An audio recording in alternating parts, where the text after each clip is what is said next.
Hello, my name is Eddie Tofpik.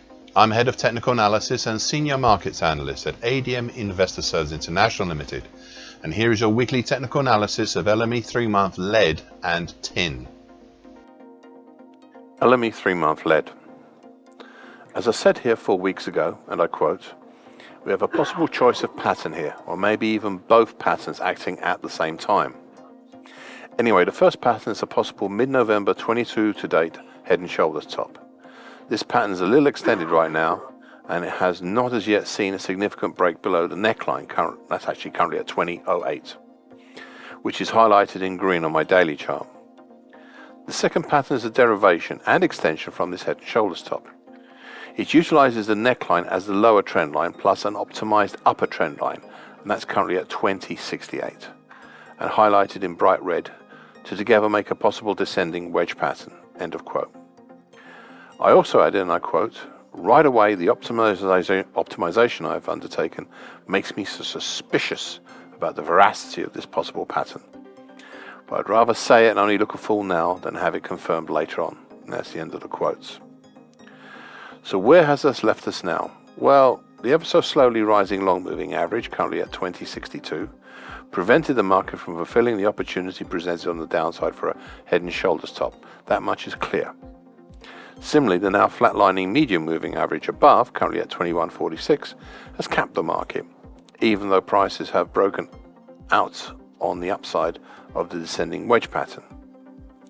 In this, the capping was aided by the 50% Fibonacci line of the March 2020 to March 22 move at 21.35. However, breaking out of the top side, the market is certainly done, and so it is time to consider two things. Firstly, is this a false break higher? And the answer is very much possibly.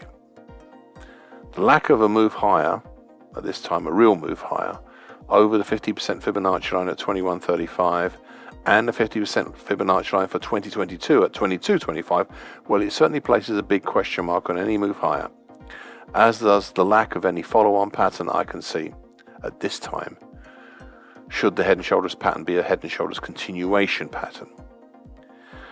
Secondly, despite these legitimate concerns about a false break higher, I feel it is still incumbent on me to place some potential targets above, irrespective of if the market lacks significant bullish incentives.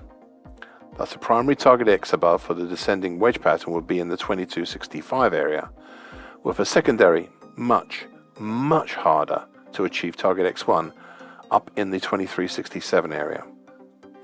The advantages of laying them out this way is I can easily retire them if they prove to be fruitless. Finally, still overshadowing all of this was January's monthly key reversal down. LME 3-month tin. As I've previously mentioned, countless times, we have a series of stratified resistance and support levels that slowly, but say slow, but do not halt the market's major moves. The significant ones were, and still are, at the following levels: between 23,000 and 24,155, at 21,360, and between 24,35 and 25,10. Slightly lesser support and resistance levels are at the 2013 high at 25,250, the 2012 high at 25,875, the lesser Fibonacci line at 27,330, the July 2011 high at 29,010, the lesser Fibonacci line at 30,205, and finally a major one, an interesting 50% Fibonacci line of the March 2020 to March 22 move at 31,845. To all these, I will now add the 50% Fibonacci line at 25,010 of the recent late October 2022 to late January 2023 move. Looking at the bigger picture, I said some 10 weeks ago that the 50% Fibonacci line at 31,845 would be the real test of any rally, and so it proved to be. The prices did not break up over this 50% Fibonacci line, but just breached at the one single close over before heading back down, gapping lower indeed. I will now reprise what I call my big thought, part of my commentary from 10 weeks ago that I think is still relevant, and a big thought that is also still valid, even if prices drop down to the lows of October last year or else move up and bounce further higher over the current year's high. So I quote, "Then there is the big fall. What if, and this is a big if, the action since March last year is part of a really, really, really big descending scallop pattern? In this pattern, we have seen the move lower, and now we are on the upslope of the ski slope, or inverted J pattern. Thus, if the rise does halt, and it may not be that soon, then perhaps, just perhaps, we can start measuring for a further big move lower or higher." End of quote. This pattern still has some integrity, if a bit battered. The peak in late January was in line with such a pattern, as was the subsequent fall. However, the rally since mid-March, prompted by the erosion of the bearish incentive, by those earlier mentioned stratified support resistance levels, well, that is not in line with such a pattern. Thus, it's worth looking to see if the market makes some sort of bearish halfway hesitation with the action since late January or not. In anticipation that it might just not make such a pattern, and as a preventive measures of sort, I've drawn two bullish pitchforks for the action from late October 2022 to mid-March this year.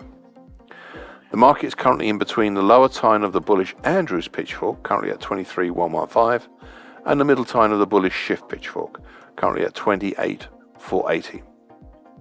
In addition to these two tines that top and tail the market, I'm mindful that the curling lower short medium moving average, currently 26,240, is providing a cap to the market last week and this, whilst the rising medium moving average, currently at 25,375, has been providing support last week, though seemingly not today. I'm also minded to keep an eye on the gently declining long moving average, currently at 23,870, that is entering the significant congestion areas below, thus bolstering their supportive natures at this time. Thank you for listening. This weekly broadcast gives the essential market patterns and consequences. Please be aware of the risk disclaimer posted both at the front and the back of this broadcast. Copyright is Eddie Tofpik and ADM Investor Services International Limited. And here comes the final important bit.